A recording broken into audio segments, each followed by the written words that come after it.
வணக்கம். இன்னைக்கு நம்ம என்ன பார்க்க போறோம்னா, தென்னையில வர காண்டாமிருக பூச்சியை வந்து எப்படி கட்டுப்படுத்தலாம் அப்படிங்கிற ஒரு விஷயத்தை பார்க்க போறோம். இன்னைக்கு நம்ம எங்க வந்திருக்கோம்னா, தியாகராஜன் மற்றும் தர்மராஜன் ஐயாவுடைய தென்னை தோப்புக்கு வந்திருக்கோம். இங்க அவர் வந்து தென்னையோட பல பயிர்கள், அதாவது சப்போட்டால இருந்து மாம்பழம் எல்லாம் வந்து ஊடுபயிராக போட்டிருக்காங்க.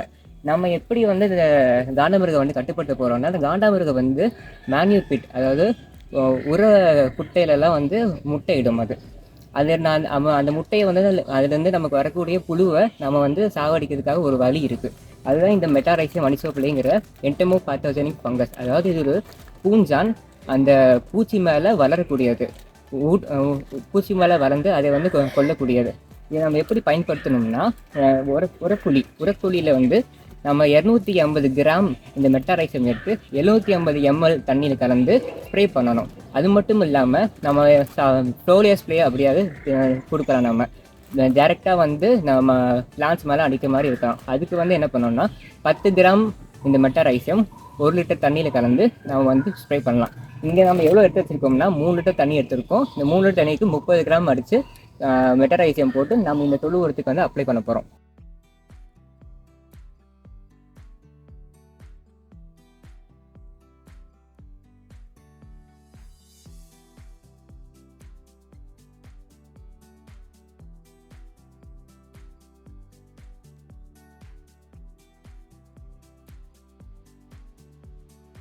இது வந்து எல்லா இடமும் கிடைக்குதா?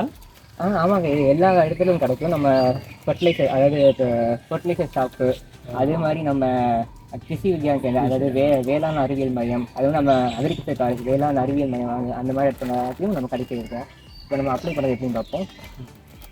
இது அப்படியே மண்புழுலாம் ஆமாங்க, முக்கியமான விஷயம் என்னன்னா, மண்புழு இருக்க இடத்துல வந்து நம்ம இதை வந்து போடக்கூடாது. இது எந்த விதமான பூச்சியாக இருந்தாலும் இது கொண்டுடும். நம்ம இங்க என்ன கொடுத்துருக்காங்கன்னா, நம்ம புழு, அப்புறம் நாவாய் பூச்சி, அப்புறம் வண்டுகள் அனைத்தும் வந்து கொண்டுவிடும் போட்டிருக்காங்க.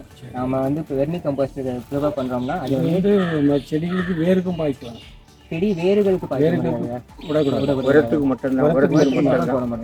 அதுவும் இல்லாமல் இலைத்தலைகளுக்கு பண்ணலாங்க.